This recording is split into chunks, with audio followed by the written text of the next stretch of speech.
Hey folks, welcome to the channel. I hope everyone is having a great Holy Week, and specifically today, Good Friday.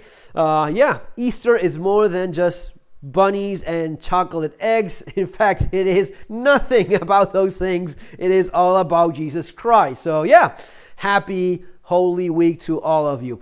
Folks, in this case, we'll be talking about locking systems in knives. Yes, one of those things that every once in a while people would like to listen more about. Remember, if you want to learn more about survival and preparedness, you have the channel with a ton of information. And I always recommend my books, Street Survival Skills and Surviving the Economic Collapse. Based on everything that you see happening these days, it's probably something you want to read more about so as to get better prepared. So part of getting better prepared is understanding some of these tools that many of us have with us at all times, if at all possible. We're talking about, of course, EDC, and the different locking mechanisms have their pros and cons. Let's start with the most simple one, which is no locking at all, simply a little bit of holding the blade in place. Your slip joint system, which simply just adds a little bit of tension, and that's it. It's not technically locking the blade in place, but it's just keeping it there with a little bit of tension. You don't have to disengage anything.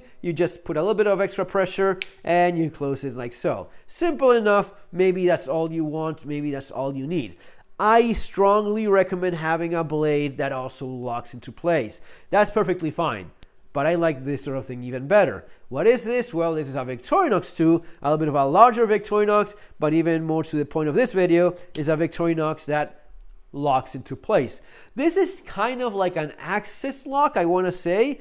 Not sure what the technical term is, but I definitely see a metal piece that goes up when the blade is in that position and you bring it down like so. Axis lock, kind of like in your Spyderco, but anyway, this is the system that Victorinox uses in this model. They will also use the liner lock or some version of a liner lock in their soldier models and some of their other knives. Then we have your spine lock, your back lock knife. This is a traditional locking system that's been in place for a number of years now. This is an old Spanish knife that uses that back lock, and it's in that position where some people will say, oh, if I have like very meaty hands and I press on it, it could disengage. I've never had that happen. I don't know if it's because of my hands or whatnot, but honestly never had that problem. In larger blades, you can move a little bit back and not have the meaty part of the hand right there make contact with it. In some models, you even see it like recessed a little bit. All of those could work. Now, there is a difference between this back lock and this other one, right? This is a traditional back lock, same as this one. This is an older cold steel model, so much the case that it hasn't even gone ways of disassembling it. But this is a traditional, again, the back lock knife. But if you compare this one with this one, this is in fact a triad lock knife. It looks very much the same, but it is not. It is quite stronger because of this simple pin that goes through it. Now, I say simple, but this has actually been patented by Cold Steel. Demco was the creator, the inventor that came up with this. Anyway, it is a little bit of genius to add a pin so that when the blade actually locks, it is all of this that goes under that pin, that shape there, connects, and then it locks it with that pin in between. This may seem like, okay, what's the point of that? That's not a big deal. No, it is an extra point of contact, making this quite a bit stronger. Instead of having 2 points of contact engaging the blade within the rest of the handle of the knife, you have 3 points in which the forces will go, and that makes it quite a lot tougher and stronger. So one of the stronger, maybe the strongest locking mechanism you have in blades. Then you have some more traditional models like this one. This is a Spanish knife, and these are sometimes called ring or lever locking mechanisms. This one definitely works with a little lever. Some of these bigger Spanish navajas will have a ring, so you pull back on the ring, and that's how you disengage. You don't have like a metal piece. This is more like a little metal spring that falls into place, locking the blade, and then so as to disengage it, you just pull on it, and there you go. Easy as you could go for. Traditional locking mechanisms like this one, this is your famous liner lock. In this case, the CRKT model has a safety for the liner lock, so it's not just about moving this metal spring to the side and closing it. This also drops a second little metal piece that locks it into place right there. I don't know if you get to see that. That's gonna... There you see it, right? You see that little metal piece?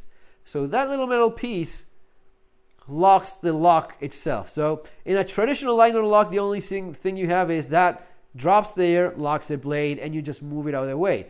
In this model, you have to also disengage the safety of the liner lock, which some people think it's not necessary, but I like to have that extra reassurance of something else keeping my blade from locking.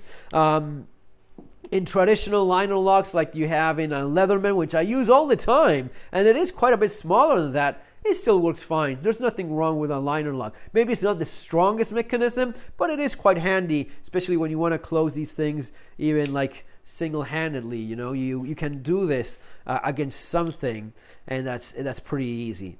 Maybe if you try to do the same thing with a bigger lock knife like that, kind of you could do it, I guess, if you have the agility in your fingers. But yeah, the liner lock is pretty convenient. Opinel, traditional French folding knife. Simple, piece of wood, piece of metal, and a ring.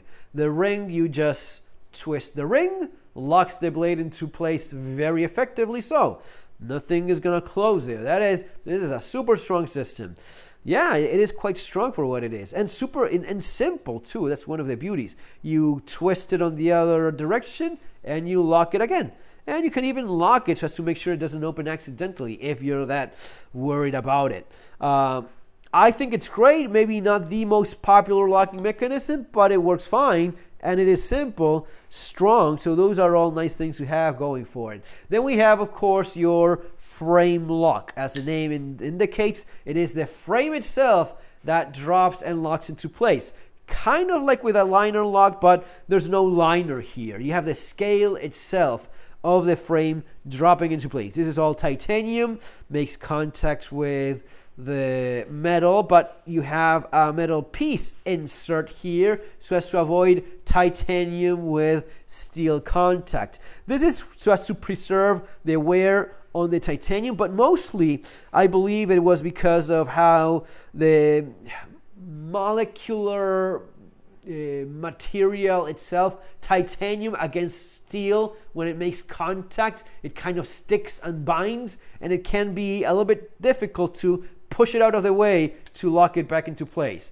So as to fix that, they simply went with a little metal insert. The metal insert is at a 90-degree angle, so it cuts into the side there of the blade itself in that part, and it keeps it from locking. Now, I've seen videos of some dumbasses that start whacking. I don't know how people can be that fucking stupid. It's a little bit sad, really. You bought yourself a $300 knife and you try to, it's snapping.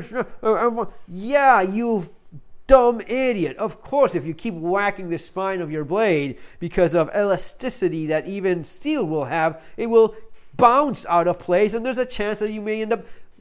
What are you even trying to do there, man? What is the point? If you open your knife and it stays into place, that's all you need. Don't start whacking your knife like a dumbass against a rock or a tree trunk so as to prove anything. The only thing you're proving is how stupid you are. That's not a test of durability in a folding knife. That's just a test of how you need to be made yourself, yet again, because something is fucked up in your head. Anyway, the nice thing about it is it's quite convenient. It's a beautiful, stylish design. And also, one of the things I have noticed, if you happen to be putting quite a bit of force in doing this, unlike the if you instead you start using the freaking thing, you will realize that when you hold it and you put more pressure, and the harder your grip is on this thing, the more you're pushing the frame into the side and making even more contact and making even less likely that this will move out of the way and disengage on its own. And extremely unlikely, especially if you're holding it like very hard and putting a lot of pressure. You're just pushing the frame under the blade and locking it even further. I think it works fine. I've never had a problem with any. I've never had a problem with any of these. In fact, the blade I use maybe the most for actual doing stuff is a blade in my Leatherman, and that has a tiny liner lock. It works fine. Oh, but I want to have the strongest. Okay, go with the Triad lock in cold steel. Maybe one of the strongest systems around, and it was the BKA, the Dutch brother bushcraft guys. In one of the videos, they started batoning with a cold steel with Triad lock, and seems to be the one that holds on the best. Holds on the best as in you keep on doing that shit, you will break it nonetheless, so use a fixed blade for that sort of thing. But yeah, it's pretty tough, and it's probably tougher than a liner lock. No problem whatsoever with a liner lock. No problem whatsoever with no lock at all if you know what you're doing and if it's adequate for the task and the skills that you're capable of. Guys, that's going to be all for now. Again, if you want to learn more about all this stuff, you have the books, you have the channel with a lot of videos. See you next time. Have a great Easter this week. Take care.